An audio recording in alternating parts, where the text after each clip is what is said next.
Bismillahirrahmanirrahim. Assalamualaikum warahmatullahi wabarakatuh. Alhamdulillah teman-teman sekalian, pada kesempatan kali ini kita akan membahas tentang mad silah. Yang dimaksud dengan mad silah adalah mad yang terdapat pada ha dhamir yang berada di antara dua huruf hidup atau dua huruf yang berharokat. Mad pada ha dhamir merupakan mad secara lafaz saja, karena dalam penulisannya tidak ada huruf mad. Dalam Al-Quran cetakan Indonesia, mad silah biasanya ditulis dengan dhammah terbalik dan kasroh lurus. Sedangkan dalam Al-Quran cetakan Arab ditulis dengan menambahkan wawu atau ya kecil setelah ha dhamir. Ha dhamir di sini merupakan dhamir untuk mudzakkar ghaib atau huwa. Nah, cara membaca ha dhamir ada dua macam. Yang pertama dibaca dhammah. Ha dhamir dibaca dhammah apabila yang pertama huruf sebelumnya berharokat dhammah. Contohnya rabbuhu, ya'khudhuhu. Yang selanjutnya huruf sebelumnya berharokat fathah. Contoh rasulahu, ainahu. Dan yang ketiganya dibaca dhammah apabila huruf sebelumnya itu sukun selain huruf ya. Contohnya minhu, wastaghfirhu. Yang kedua, ha dhamir dibaca kasroh. Ha dhamir dibaca kasroh apabila yang pertama huruf sebelumnya berharokat kasroh. Contohnya biyadihi, rusulihi. Dan yang kedua, ha dhamir dibaca kasroh apabila huruf sebelumnya itu ya sukun, baik itu ya madhiyah ataupun ya lainah. Contohnya fihi, alaihi. Nah, teman-teman sekalian, perlu diingat bahwa ha dhamir itu dibaca silah atau ada madnya apabila berada di antara dua huruf hidup, yakni sebelumnya tidak boleh sukun, setelahnya pun tidak boleh sukun. Mad silah terbagi ke dalam dua macam. Ada mad silah qasirah dan ada mad silah tawilah. Mad silah qasirah atau kadang disebut juga dengan mad silah sugro adalah mad yang terdapat pada ha dhamir yang berada di antara huruf hidup dan setelahnya tidak ada hamzah. Panjangnya dua harokat. Contohnya innahu kana wa kutubihi wa rusulihi.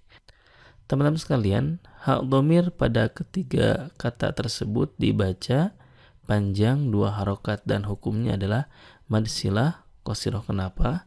Karena ada ha dhamir sebelumnya berharokat atau tidak sukun dan setelahnya juga berharokat tidak sukun dan tidak ada hamzah pula. Yang kedua ada mad silah tawilah atau kadang disebut juga dengan mad silah kubro. Yang dimaksud dengan mad silah tawilah adalah mad yang terdapat pada ha dhamir yang berada di antara dua huruf hidup tapi setelahnya ada hamzah.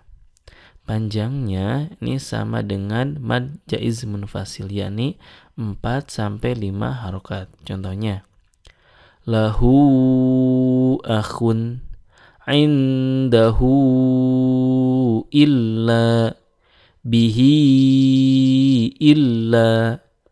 Teman-teman sekalian, ha dhamir pada lahu, indahu dan bihi ini dipanjangkan 4 sampai 5 harokat. Kenapa?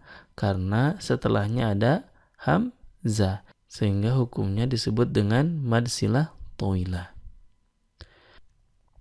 Dari pemaparan tadi ada beberapa hal yang perlu kita pahami, yakni bisa kita simpulkan. Pertama, ha dhamir yang huruf sebelumnya sukun itu tidak dibaca mad.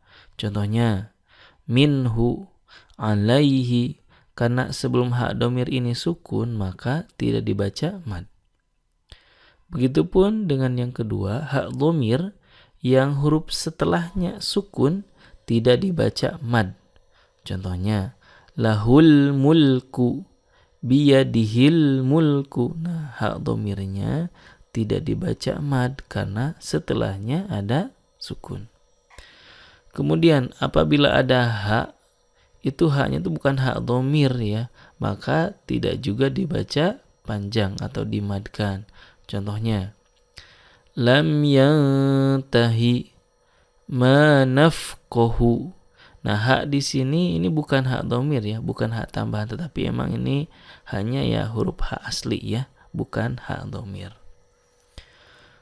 Kemudian yang selanjutnya perlu diingat bahwa mad silah ini berlaku apabila dibaca wasol. Nah, adapun ketika dibaca wakob itu haknya disukunkan, tidak dibaca panjang. Contohnya فَأَمَّا مَنْ ثَقُلَتْ مَوَازِينُهُ.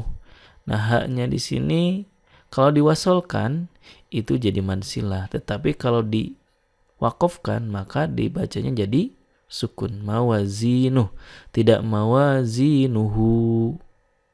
Ada beberapa pengecualian dari mad silah, yakni yang pertama adalah hak domir yang terdapat di surat Az-Zumar ayat 7 itu tidak dibaca silah atau dibaca pendek walaupun memenuhi syarat sebagai mad silah, yakni pada penggalan ayat yaradhahu lakum. Hak di sini tidak dipanjangkan tetapi dibaca pendek seperti biasa ya, yaradhahu lakum.